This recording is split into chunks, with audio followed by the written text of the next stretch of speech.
Hi, this is Anil and welcome to your very first video tutorial on C++. This video tutorial is a production of the YouTube channel Learning Lad, and the series of videos that we're gonna make on C++ are gonna be for the beginners in C++. Okay, let's begin with C++. So first we're gonna see some things about C++. C++ began as an expanded version of C.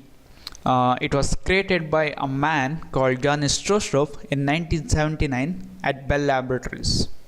He initially called his new language as C with classes, but in later 1983 the name was changed to C++ because people started to realize that C++ offers much more than C with classes, or it's much more than that.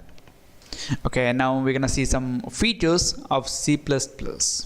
C++ is a mid-level programming language, which means that you can use this C++ to develop high-level applications and also the low-level libraries which work very close to the hardware.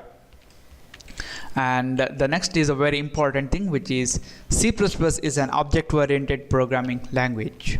So if you guys watched our previous video series on C programming, we told that C is a procedural programming language, which means that we were organizing our code in terms of functions, and that functions are gonna contain the actions that we wanted to do.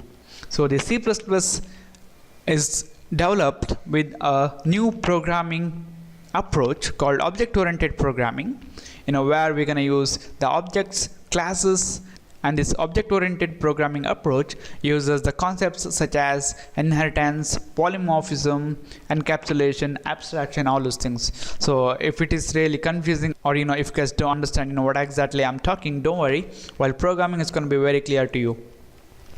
And the next one is C++ is a block structured programming language. As I told you before, C is a structured programming language, which means that we can organize our code by using the functions. But in C, we can't create a function inside a function. But in C++, we can do that, and that's why C++ is a block structured programming language. Okay, the important question that comes to our mind is, why should I have to study this C++? I already know the C language, and if I wanted to learn the object-oriented programming approach, then I have the languages like Java or C#, which are very famous in the industry. So why should I have to study this C++?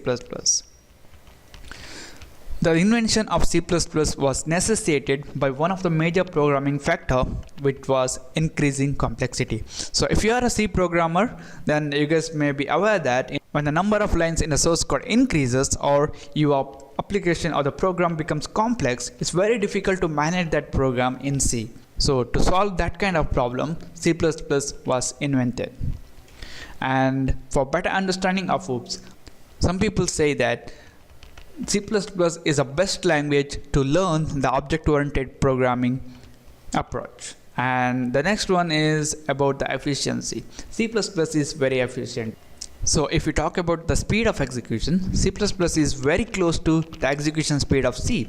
So the C++ allows much more features than C, and also is very near to the execution speed of C. And that's why C++ is going to be our choice. Okay, the next thing is where this C++ is used. C++ is used in the operating systems such as Windows that we use, and the device drivers, and also in web servers, cloud-based applications, search engines, whatever you say, C++ is there. So next one is the most important thing, which is C++ is often the language of choice for creating some other programming languages. So if you're learning any other programming languages, there might be a possibility that that programming language was created by C++. So this is why you should have to study this C++ programming language.